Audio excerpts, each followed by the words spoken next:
έβαλε ένας υποψηφιότητα οι φίλους μας και άρχισε να κάνει αγώνα και άρχισε να του λένε, ξέρεις είμαι υποψήφιος και ψηφοφόρη, θα με ψηφίσει αλίμονο. Είπε τώρα τον έναν αλίμονο, τον Γιώργο, τον Χρήστο αλίμονο, δεν ψηφίσουμε τη διάλογο. Έγιναν εκλογές και τον Τζουβά είπαν, και τον Τζουβά. Σώθηκαν εκλογές, πέρασε καμιά εβδομάδα στην πλατεία εκεί στον πεζόδρομο, του συναντάει ένας φίλος, γεια σου ρε Νίκο, τι γίνεται, καλά. Τι γίνεται ρε, λέει, πώς πήγαμε στις εκλογές, τι ψηφ πήρες, άκου να σου πω ρε, λέει Κώστα. Από αλίμονο πήρα 14.000, από ψήφ πήρα 17, λέει. Όποιον έβρισκα όλο αλίμονο μου έλεγε, σέρα να τα ψηφίσουμε.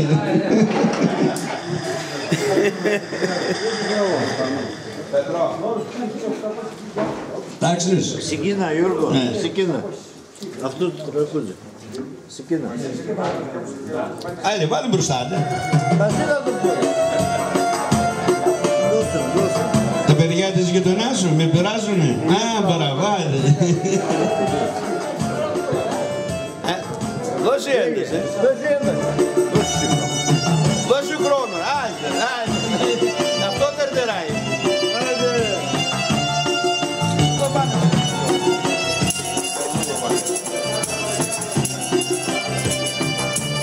Τα παιδιά της γειτονιάς σου με πειράζουνε.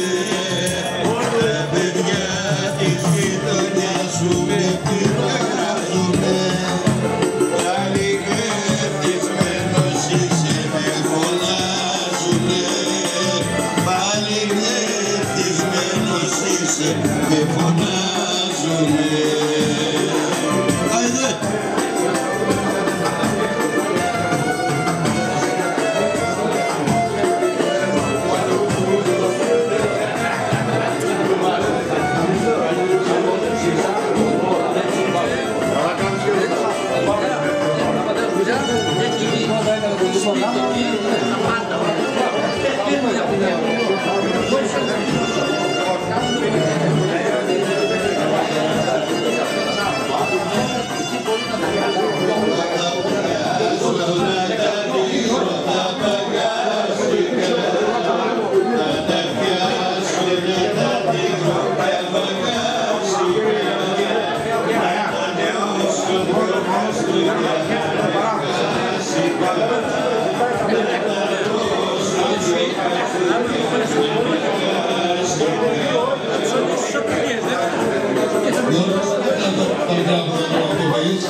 Εμείς εδώ δεν ήρθαμε και να μας κερνά μας.